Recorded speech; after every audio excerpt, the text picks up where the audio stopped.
Chicken Sunday by Patricia Polacco, written and read by Brittany Berneski.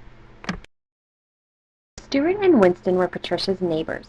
They became brothers by a ceremony they had performed one summer. Stuart and Winston were Baptists. Patricia was a different religion. Because Patricia's babushka died 2 years ago, Stuart and Winston's grandma, Miss Eula, was now Patricia's grandma. One Sunday, Stuart, Winston, Patricia, and Miss Eula were around the table eating their favorite foods, fried chicken, collard greens, and corn on the cob. They called those Sundays Chicken Sundays.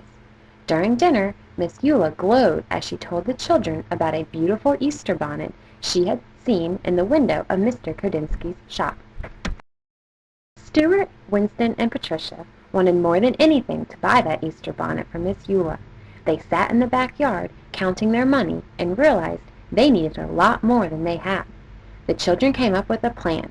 They were going to ask Mr. Kodinsky if they could sweep up his shop to earn the rest of the money. They arrived at the shop only to find bigger boys throwing eggs at the back door. As soon as Mr. Kodinsky flung open the door, the boys ran away.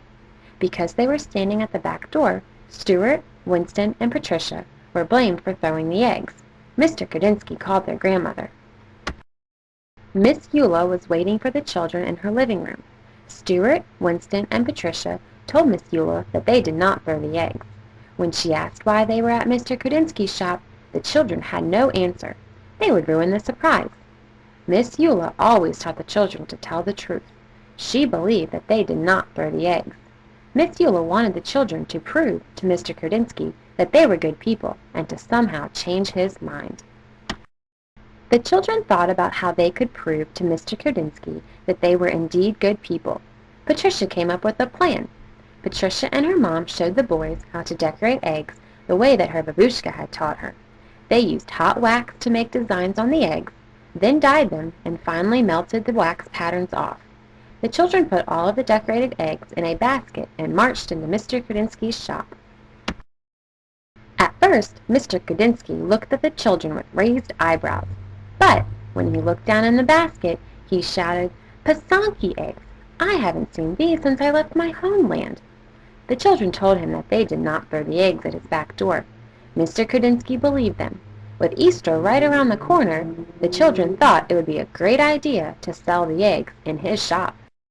Mr. Kodinsky let them set up a table in his shop. After one day, the children had sold all of their eggs. They earned just enough money to buy the Easter bonnet for Miss Eula. Before they could get out their money, Mr. Kodinsky held up a beautiful hat box that was already wrapped. He knew Miss Eula had been admiring the bonnet. Mr. Kodinsky told the children to keep their money and also said that they were very good children. On Easter Sunday, the children gave Miss Eula their gift. As she held the children close, she opened the hat box. Tears rolled down her cheeks. Miss Eula looked beautiful in the bonnet. At church, Miss Eula sounded amazing as she sang with the choir. The children knew she was singing for them. That evening, they ate their favorite foods, fried chicken, collard greens, and corn on the cob.